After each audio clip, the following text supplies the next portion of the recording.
Hi, everyone. Welcome to another episode of Second Act Actors. I'm your host, Dr. Janet McMorty, and I'm still a medical doctor simultaneously trying to pursue a career in acting. I'm also still trying to figure out how to record this podcast in my new condo. I am in a spinny, swivelly chair, and this is a very different energy than what I'm used to. I don't know if I like it.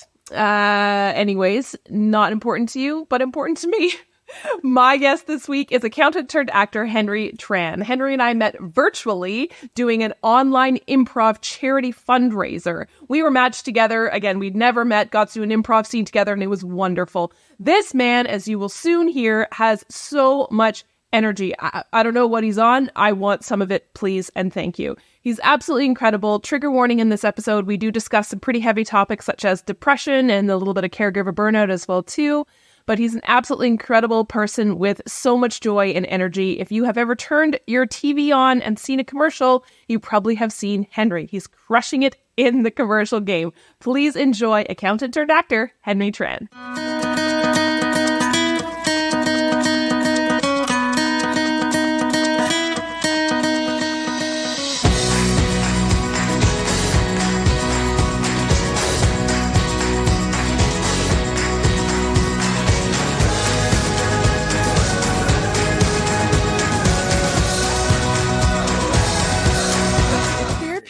Right? Just let it out. Just let it out. We have to. Otherwise, it's like this pot is boiling and it's just going to explode.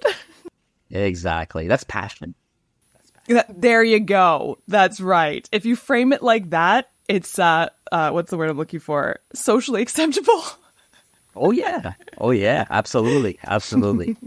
And I find from a therapy perspective, it's good because of the fact that you've been through lived experiences, right?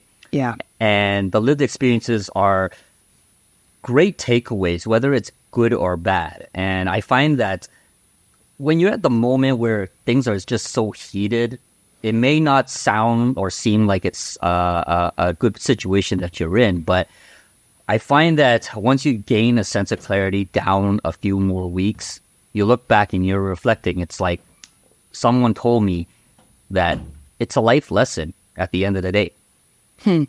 Even though you're put in the most difficult situation that may not come into a consensus between you and someone else in a conversation, sometimes it's okay to just agree to disagree. Sometimes it's okay to say, oh, okay, I understand your perspective, and you move on from there. You make a decision whether you want to try to work within like that confine of the system, or you just say, maybe it's not a good fit for me, it's time for me to move on, right? Well, and I think that's a good perspective, right? I think, well, not a good perspective. It's a fantastic perspective about, disagreeing with other human beings. But it's so tough because that kind of goes against like at least my kind of gut instinct as a people pleaser and wanting everyone to be happy. But then recognizing that like if humans are supposed to be varied, beautiful, interesting creatures, of course we're not all going to agree. And isn't that great? Because what a boring place would the world be if we were all just like, yep, the best color in the world is blue. Let's keep just wearing blue. Like, yeah, but it's hard because I think then if your baseline level of emotion is rage, as it is with a lot of people, that just escalates it and you can't see the different beautiful colors that are out there. Oh, yeah. Yeah. Oh, yeah. Having been in the, just to give you a bit of background, I'm an accountant full-time, right? And let's just put it this way. I'm about, 15 years in almost. And I don't think anything surprises me anymore, being in the meetings or interacting with the people, in contrast to what I've seen now, being a tennis coach and also being an actor and meeting people from outside of accounting, right?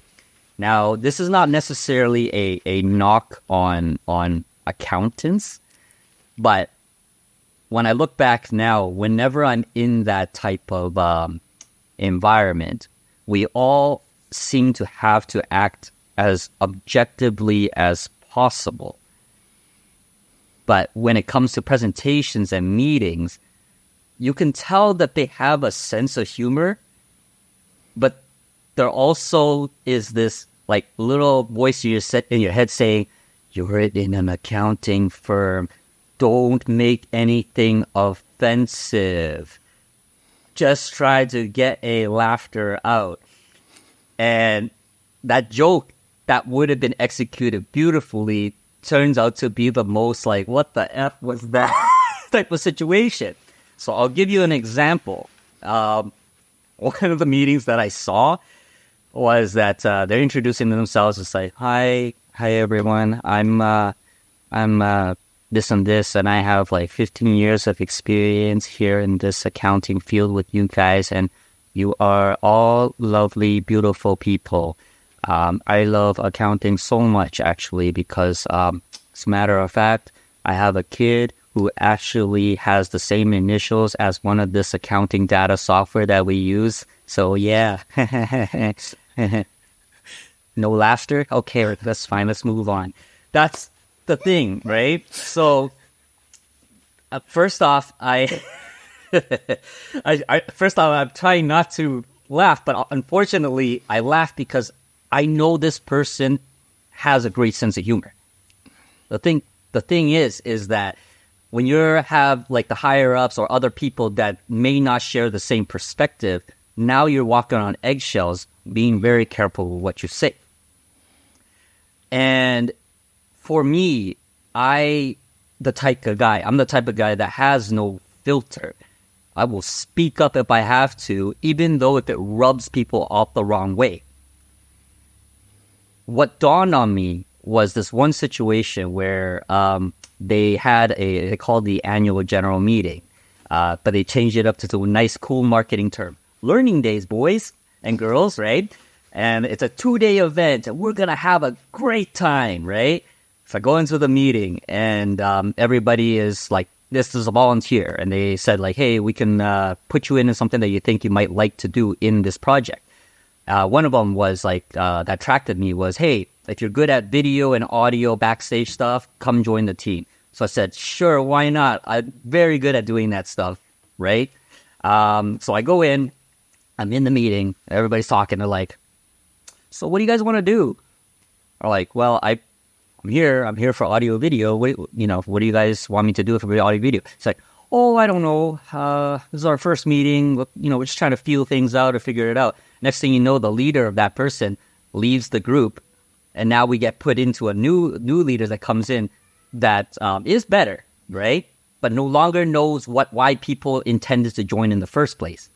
So next thing you know, everybody started to pick spots as quick as they can. Oh, I'm going to take the audio video. Oh, I'm going to take the scheduling. Oh, I'm going to liaise here.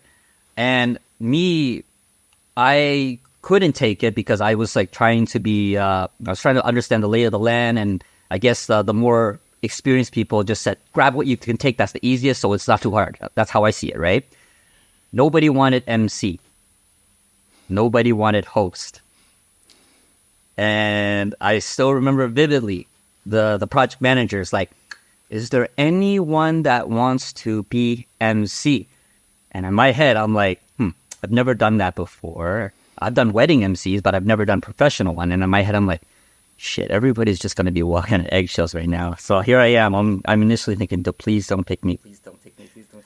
Henry, would you like to be an MC? I'll just start laughing. I'm like, you got me. So I said, fine, sure. Why not? Right? Now, here's the thing. When I was MC at the time, I was not an actor yet. Meaning, the only experience that I got was a favor to a friend to do a wedding MC. So that's the only experience that I have.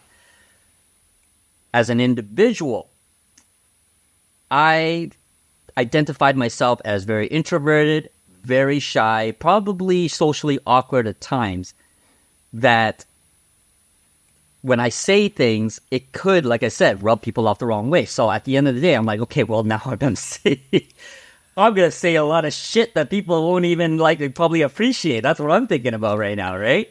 So, I've already said yes. We hang up on the on that first meeting. In my head, I'm like, okay, well, what's done is done. I've been here before, and from previous experience, I did walk in naively. and have been given a lot of like difficult tasks that I had to do in the past. But when I reflect back on those tasks that I did, every time I was given a task, I bust my ass and I give them the best value, if not over the top value, in my opinion, that should be paid a bonus for doing it. So that's just me. So I thought to myself, okay, well, since that's me, that's my nature, I think I'll figure something out as this MC. When I was talking with the previous hosts in the previous years, and also the audience members, like coworkers who saw the previous events, I wasn't there at the time yet because I was in a different department. The consensus was, oh, these learning days are so boring, it's bullshit. Like, there's this one person that did a freaking yoga session for a learning days. What does that have to do with accounting? I'm like, oh shit, tough crowd. Okay, cool. I won't do yoga, but I'll do something. Just not yoga for now. Sure, I'll take that feedback. Thank you for your time, right? You guys are jaded. I'm like, okay. So I talked to this director, and I explained to them, like, I noticed a lot of feedback from the previous events that there's a lot of, I would say, more negative versus positive vibes in terms of what they've done in the past, and they would point out all these little things. So what do you guys want me to do as a host? And the director said, well, I understand the feedback that you received, and I do understand why some people say it, so maybe take a conservative approach. And my first instinct was like, fuck no. No. So boring. So I said, here's the script. And I started sharing some jokes. And I gave them a few jokes here and there. And then right then and there, when I heard the crowd, when I saw the claptures and all the commands I was doing, I was like, well, that worked. How much more can I get away with the script? So I played to it, right?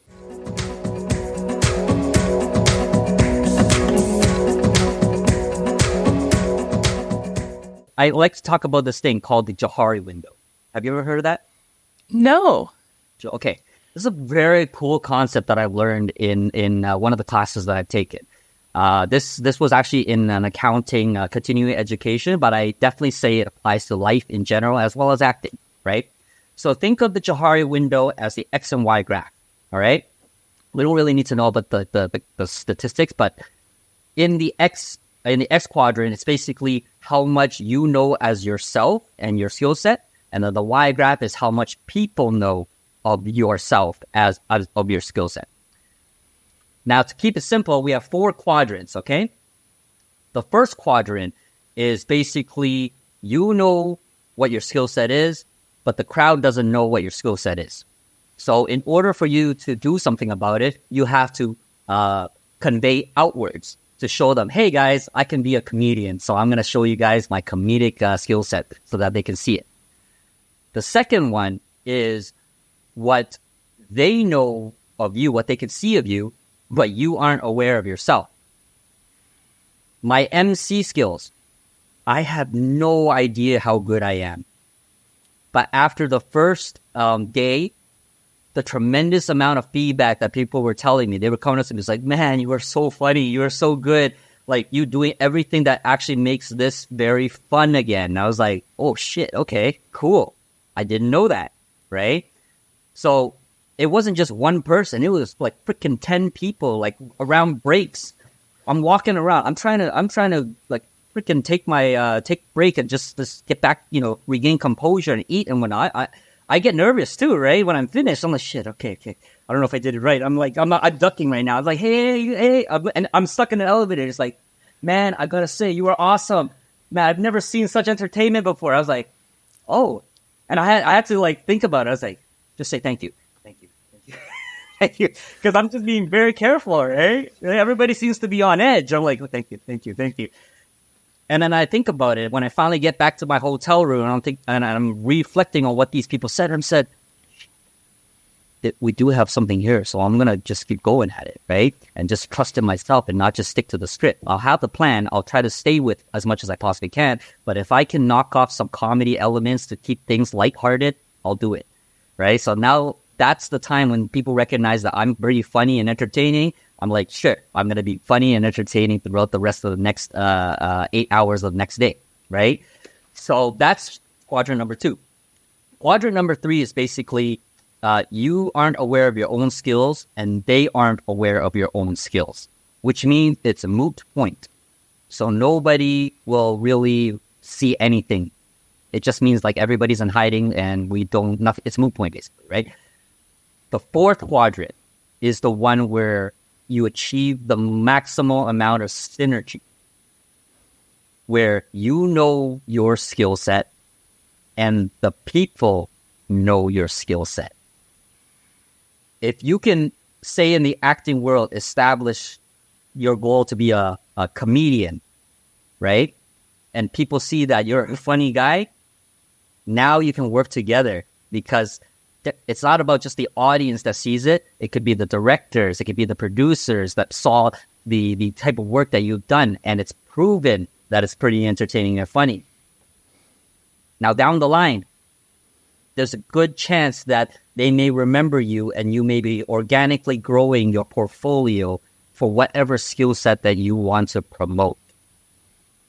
So, having said that, going back to the whole MC thing that I did, looking back, I now understand that I have a certain type of personality that I could use if I was to do wedding MCs, if I was to do professional MCs, if I was to do a podcast in order to entertain the crowd.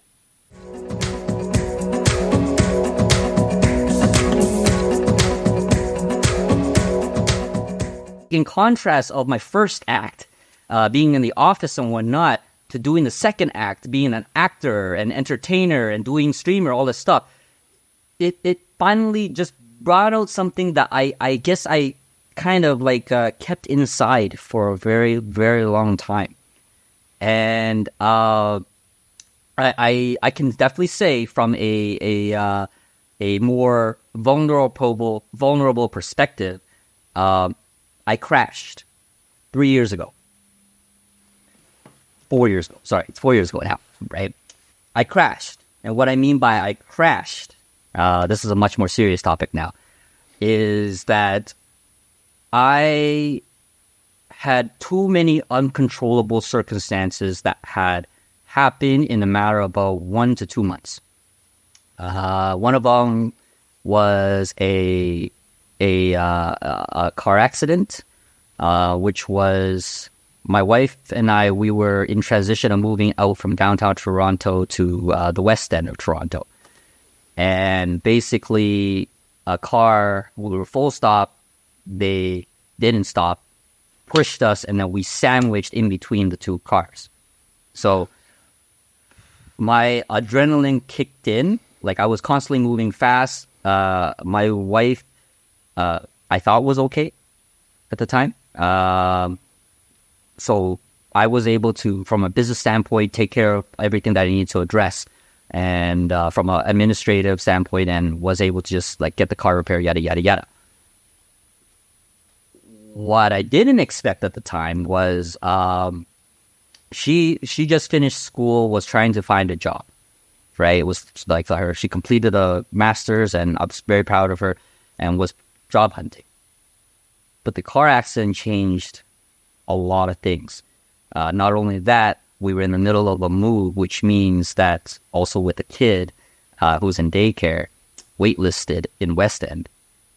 Our original plan was I drop my daughter off and my wife picks her up because she was still finished, like still doing some wrap up school downtown at the time, right? And my wife suffered a concussion, and then also multiple diagnosis of mono scarlet fever, mono anxiety. All that stuff happened in a short period of time. And in my head, I'm like, man, I've been having the blast of a year. I'm like, I'm going to enjoy everything I possibly can while I was living downtown, right? And that was my first foray. At that time, I just picked up on acting. So I had my best year at that time, right? And So I was always constantly telling myself, be positive, you can do this, just keep going at it, right? And then I realized, okay, now I said, okay, she needs to rest. I will pick up and drop off my daughter from downtown, now in the West End, which meant 4 hours. 2 hours drop off, 2 hours coming back. And I'm also working full time. No problem. I got stress on the accounting side. I'll take care of it. That's great. And in those 2 weeks, she wasn't moving. She was literally on the bedside. And I said, okay, no problem. Things are going to be fine. It's going to be great. Not only that, we because we moved early, we couldn't break our previous contract. So I'm the only breadwinner paying into the mortgage and also the rent. So now financial stress is getting to me, right? I'm thinking to myself, okay, that's fine. Cool. It's cool. I got this. I can do this. I'll cook. I'll clean. I'll get the groceries. I'll bring my daughter out to play and whatnot. And then what else happened next? Basically, when I had the rental car, I started making mistakes.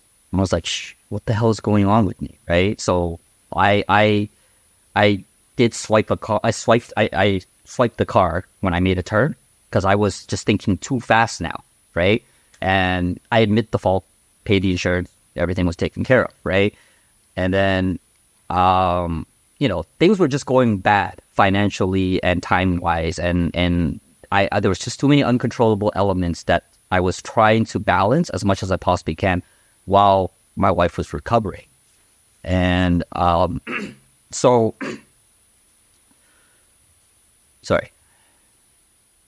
So I still remember in those 2 weeks, every morning, I would ask my wife the question, are you getting better? No response. Her face was turning flush yellow, and I was starting to panic. And I suffered a mental breakdown. I lost control. It was supposed to be a day into work, and I knew that I was becoming a shell of myself. And when I look back now, I realize I'm not even driving properly. More importantly, the scariest shit was I could not enjoy taking my daughter out for a swing and a slide. That scared the shit out of me. I knew something was wrong. Because normally I would love to see the world in the daughter's eyes any time in the world, because it really teaches me a lot about things. She teaches me a lot, my daughter, by the way. So when that happened, I called up my boss and I couldn't report to work. It was 1 week off. Then it was 2 weeks. Then it turned to 6 months. I was in bed, with the blanket over my head. I couldn't get out. Now I'm suffering. And I was diagnosed with depression and anxiety. So, having said that, I don't personally think now that my supervisor ever fully understood what I was going through. Even though I told him everything. I didn't have to disclose my medical condition, but I told him everything. Within those 6 months, he'll call me and says, when are you coming back to work? I was like, it's kind of getting annoying calling to check up on you. And I said, my first gut was like, what are you saying right now? You have no idea what I'm going through. I told you everything. The only reason why I was able to stay off for so long was my former retired manager. He was retired now, but when he was there, he fully understood mental health. He came over, heard my story, the same story that I told my supervisor, and was able to put me on long-term disability to get the help that I needed. Because I realized, yeah, I was suffering depression. I am suffering anxiety. I still am to this day. It may not show, right? You know, depression can be like this. But depression can also be like this, and I'm perfectly fine. But if you think about it, Robin Williams suffered from depression. Some of the greatest comedians in the world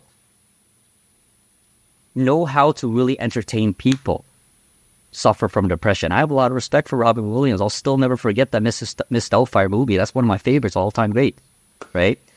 And my manager I give him full credit for really understanding how to connect with me just to get myself better. The patience, telling me to have faith, to hug my children, hug my wife, see life in a different way than just getting back to work. Because in order for you to get back to your work, you have to get back to being your true self before you get back to work.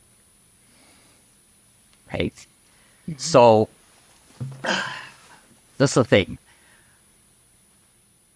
In these last 3 years, a lot has changed for me. I rediscovered tennis. I not only decided to do tennis, I became a tennis coach. I did that on purpose because when I first joined the club, I got my ass whooped by a lot of seniors and retirees. They're so good, right? And then I decided to take private lessons, and the coach was like drill sergeant, boot camp-ish, but he definitely knew his stuff. So I told myself, one day, I know how I felt. I felt overwhelmed as a beginner and learning everything and getting my ass kicked. But I said, you know what? I'm going to humble myself as much as I possibly can, because when I do get to coaching level, I'm going to teach people a different way, a methodical approach, a holistic approach, because there's a lot of little technical stuff that you do in tennis. But if I could break it down like baby steps, you're going to enjoy it a lot more. We don't have to move fast. We got to take things slow. Very important. So that's why I love acting as well. Because when doing these self-tapes, when you're reading the script, you always see in that tape, there's a beat, right? When you want to do these things. Take the beat. Those beats are usually a way for the audience to digest what you just did 2 seconds ago. If you slow things down in order to execute that punchline, so to say, you can now see the audience is processing what you just did. And they may laugh, they may not, but at the end of the day, it becomes even more effective than trying to get through the lines as fast as you can. Very, very important. That's one. The other thing that I learned in acting that helped also from a mental health perspective is understanding the preamble, the lay of the whole script, right? What character you're playing. Read the character descriptions. Because when you start reading the character descriptions, you may have a better foundation of how you want to interpret it, even though the director, producer may interpret it differently, but it's on the right track. Sometimes I tell people when they ask me about how I get booked often from these self-tapes, I tell them that, hey, the director may have their own vision, but also trust your own instincts of what you know, given the number of years that you have trained yourself in doing the acting for what you've learned. Sometimes your idea may be even better than theirs. And that means they'll probably even take it. I'm not saying to always go against the grain, but trust in yourself in what you've interpreted in that character. Because at the end of the day, it's not about pleasing the director.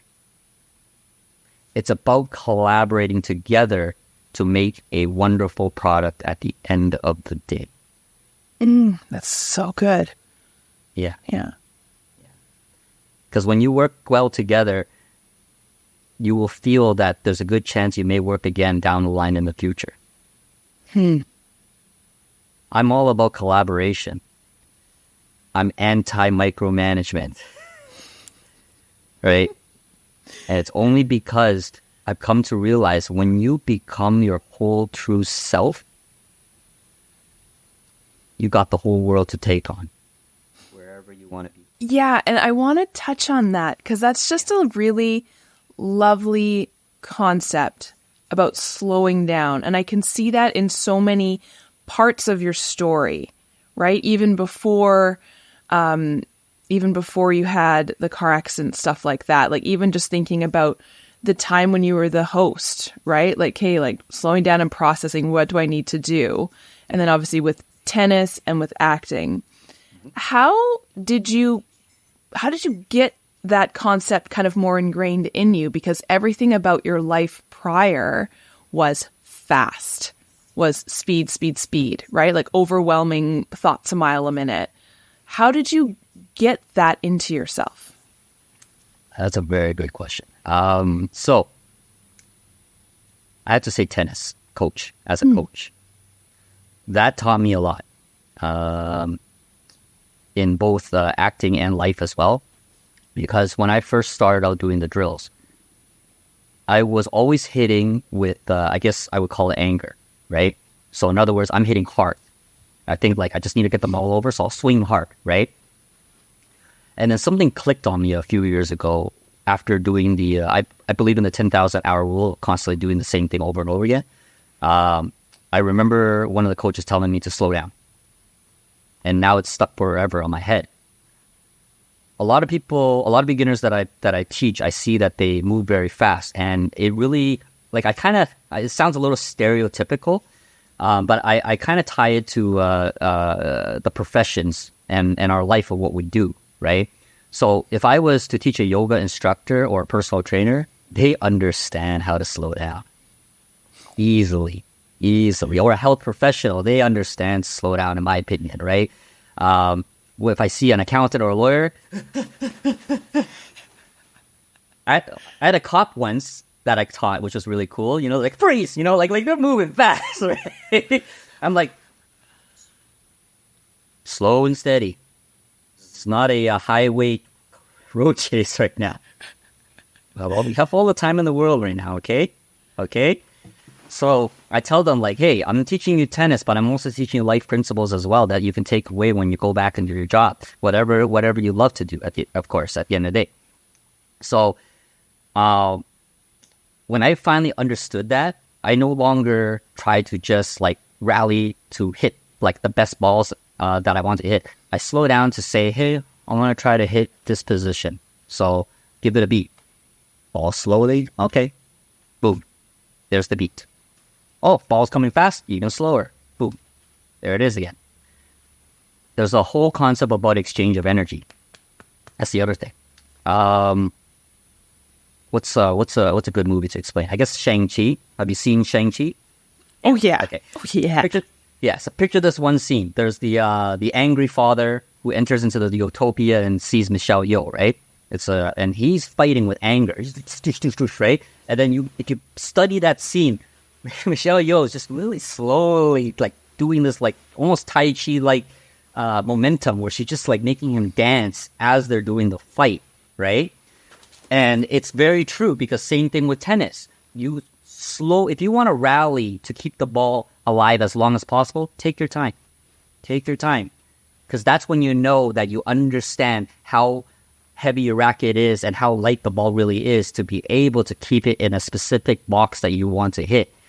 So sports athletes are often called in for presentations because they have the discipline and consistency of understanding when to slow things down so they don't exert too much energy and then respond when they need to hit a winner.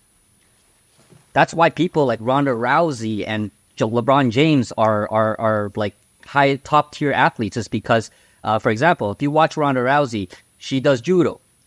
The first fights that I've seen, the opponent just goes right at her. She just takes the momentum and knocks him down. She didn't have to do much.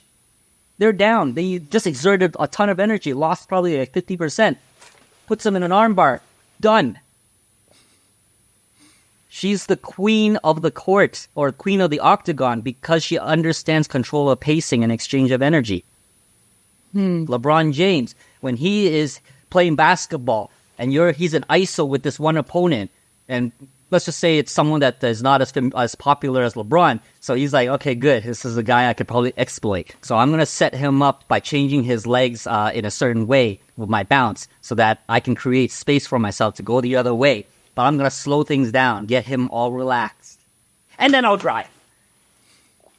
LeBron saved a lot of energy by not having to drive immediately. He's not forcing it. He's just trying to get him relaxed. He's like, okay, I'm relaxed.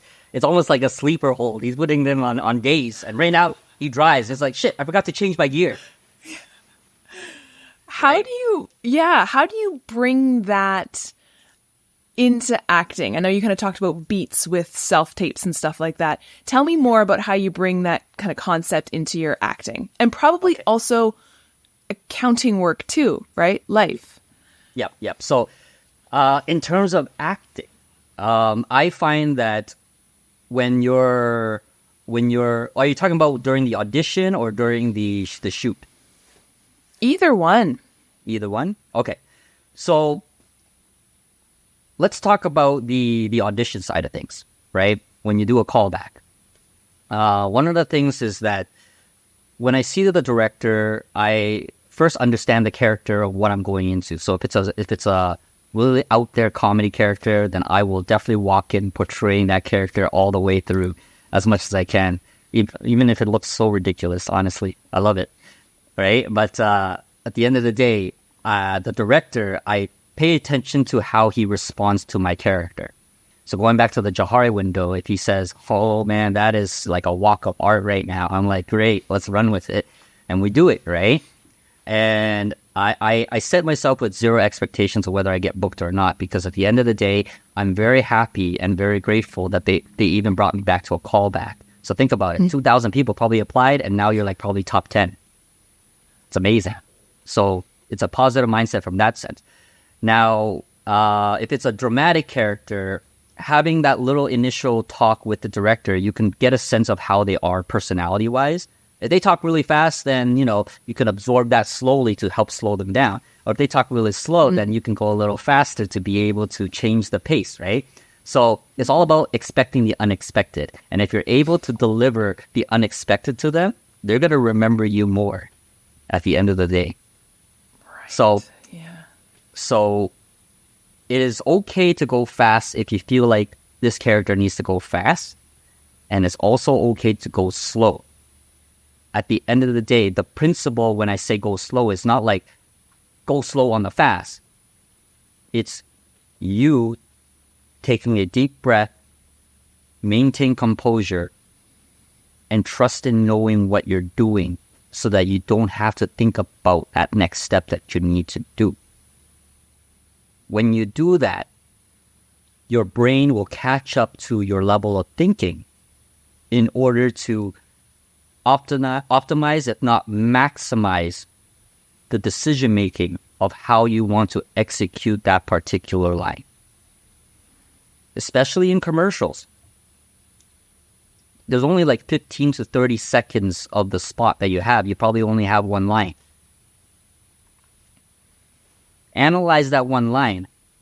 Pick probably that one word of emphasis that you need to get, that you think you believe is going to be necessary to satisfy the client's product, so that you're able to ultimately promote what they're looking for. Right? So, like, if you can figure out how to, like, sell, like, Nature Valley here, for example, right? I'll pick a word. It's like Nature Valley, sweet and salty, dark chocolate nut. Okay. Nature Valley, sweet and salty. I took a beat so that people can hear the word sweet, and then I brought in the salty. Those are the two words that I want people to hear, so I emphasize with the beats that I'm given. That's an example. We don't need to talk about the Nature Valley because Nature Valley is already the main product, but we want to talk about this. This is the goal. let's just assume this was the goal, sweet and salty, right? That's my opinion, of course. Some people may have other perceptions, and I respect that. So all I know is that it has worked for me in the past, and I've got booked. So this is what I'm imparting to anyone that's listening to this. So if you take 1 out of 10 advice, hey, I'm good. I've done my job. Happy. I want to talk, if you don't mind, about how we met, which was doing some improv together. And I wanted to hear more about your history with improv, because just hearing your kind of origin story, doing the hosting, having to rely on improv and things and the going off script. And I think you and I have a very similar type A logical brain personality. Math, my brain got all excited when you started talking about an X and a Y axis. I was like, hee, I love math, I love physics, right? So for my brain to do improv was terrifying, but now I'm finding it the most kind of freeing thing for my brain. And it's been so helpful for my acting to just take the pressure off of stuff and the getting script absolutely right and getting all the words right and just turning off that type A personality.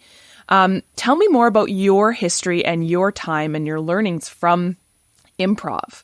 And we had a blast together when we got to do improv. Oh my God.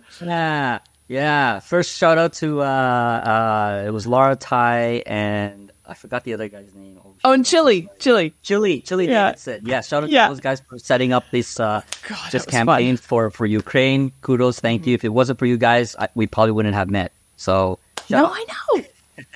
Okay, so so we met there, and in terms of my process of improv, I'm a believer of the idea that fail forward, right? I sucked the first time when I joined Second City. I did a drop-in course and was still learning about some of the things. The biggest takeaway that the teacher said is what are you? I said I'm an accountant. It's like, no, first year, what are you? I'm an actor. Good. And then I said, yeah, but I don't have any credits. It's like, no, you're an actor. That's why you're here. And it stuck with me. I was like, you're right. I'm an actor. I'm a tennis coach, stuff like that, right? I'm a podcaster. You're a podcaster, right? You can be whoever you want to be. That was one. The second thing was there was an activity where I kind of went the wrong, I guess I didn't understand about the idea of accepting anything that's being thrown at you from the other person that you're improving with, right? So, man, as an accountant, this was something I didn't realize I had as a habit. I kept correcting the person. Oh, yes.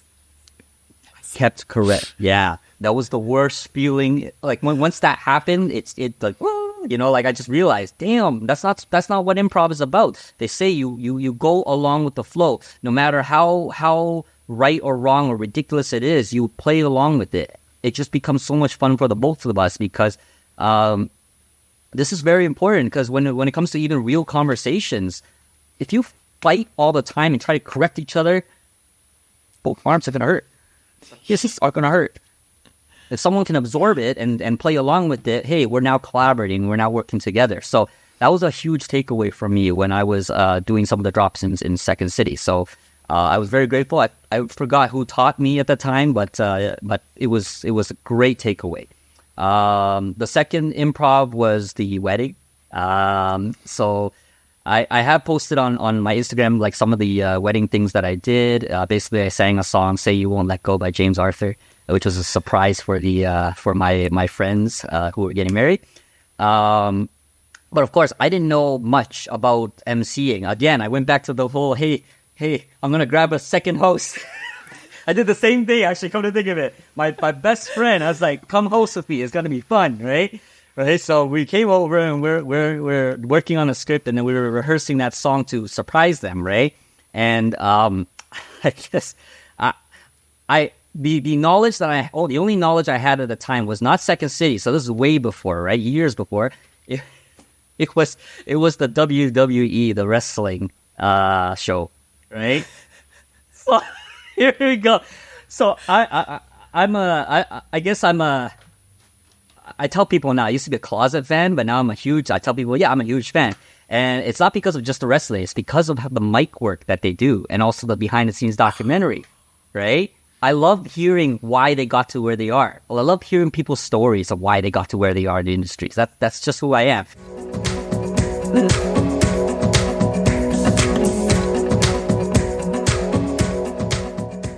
How would because you've talked about your family, how would your family describe what you're doing these days? Not just for a living, but just like for life. For life? From a cultural perspective, not as, I think they're starting to become supportive.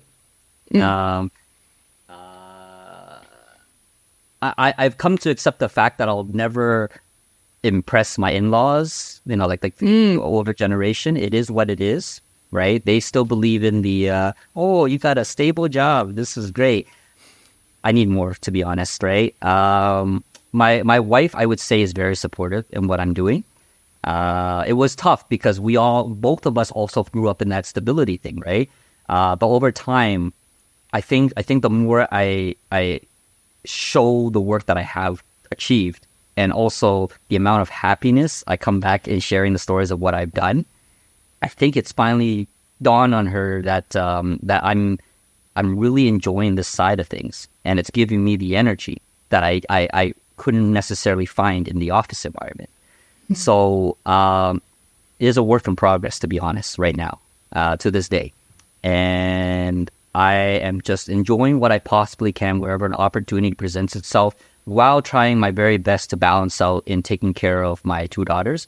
I definitely can say that my 5-year-old really loves what I do when I'm auditioning, to the point where she actually gets involved as the director. Oh my God. Yeah. She there are times where it's like she's setting up the camera and she's like, Daddy, you gotta stand here. The framing's not good. I was like, what? Where'd you get that from? Well, I heard it from you. Oh, interesting. So me having to, going back to what I said, seeing in the world in my daughter's eyes, I started to understand that she loves the stuff that she can see me do, like tennis coaching and the acting. And I just came to a point in life where I don't want to be a drone anymore. I don't want to feel like I'm confined to this little box where I am told what to do, because for some reason I don't like it when people tell me what to do all the time, especially when you start micromanaging the shit out of me, right? Because I know it's not your own words. It's probably someone above you passing all those words down there. And now all I'm seeing is, okay, this sounds like a yes man. I'll hear you. Yeah. Because when I talk to you in person, you're a completely different person. I like you as a person. I don't like you when you're doing the other thing that doesn't show the true person of who you are, especially when you know who I am. Right? Interesting. So, so the thing is that I now stop listening to the noise and what other people's perceptions and what their projections are, because I realize that they know only what they know. And that's okay. I don't have a problem with that, right? The thing is like if they start telling me what I think I don't know, I'll be the one to decide. I don't want you to tell me what I don't know. I will decide, because going forward, I can tell myself what's good for me and what's not good for me.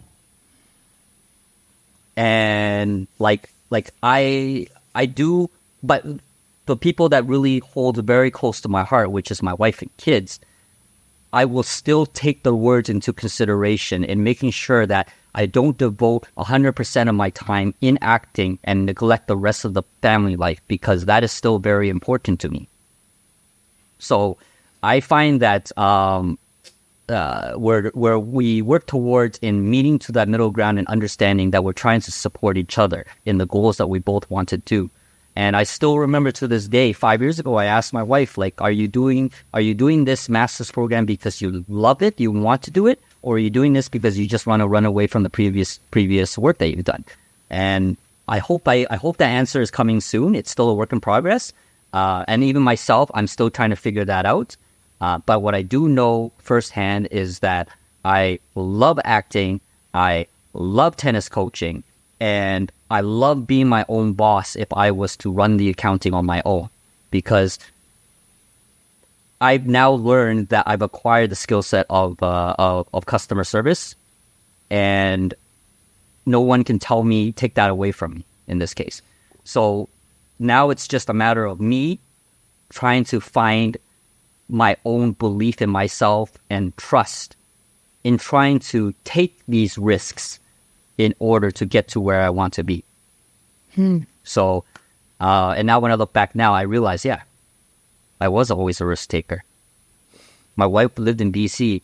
I lived in Toronto. We met through only one event where my wife was, I didn't know she was flirting with me at that time, right? I didn't know, right? But 5 years down the road, we kept in touch as friends. And the next thing you know, I did everything that I possibly can do for my career. And I was tired of the routine. I said, fuck it. I'm booking a ticket to BC to see what's it like to be with her. And I called her up. We went. She made me a nice birthday cake, early birthday cake. And I was like, okay, she really is. I think she still is serious about getting together. So I was like, let's do it. Right? So, yeah. There's a lot more to it. But that moment, I would say, was the best 6 days of my decision of going to BC and just saying, screw this routine, do something different. And now we're married, we have 2 kids, and we're doing things together. Oh, I love that. I love it. Is there anything that you are looking forward to coming up this year? Yes. Right now, I am looking forward to being able to stand up for myself and what I believe in whenever the time is right. If I see that something's wrong, I'm going to learn to speak up a lot more, right? So that's something I do want to look forward to. The second thing that I'm really looking forward to is just continue tennis coaching. I love it. I love acting too. And I hope that one day that I can make the next jump to start doing a bit more principal work. So hopefully that will be the next part of my career. I love commercials still. It's still my bread and butter, so to say. And I'm always enjoying when people come and ask me for advice. I'm always happy to help as much as I possibly can. But in terms of tennis coaching, I gotta say that it's taught a lot about myself, and also I really love hearing these stories from how people got to where they are today, so that I can apply the tennis to the life principles so that they can slow down and just enjoy the moment of this lesson.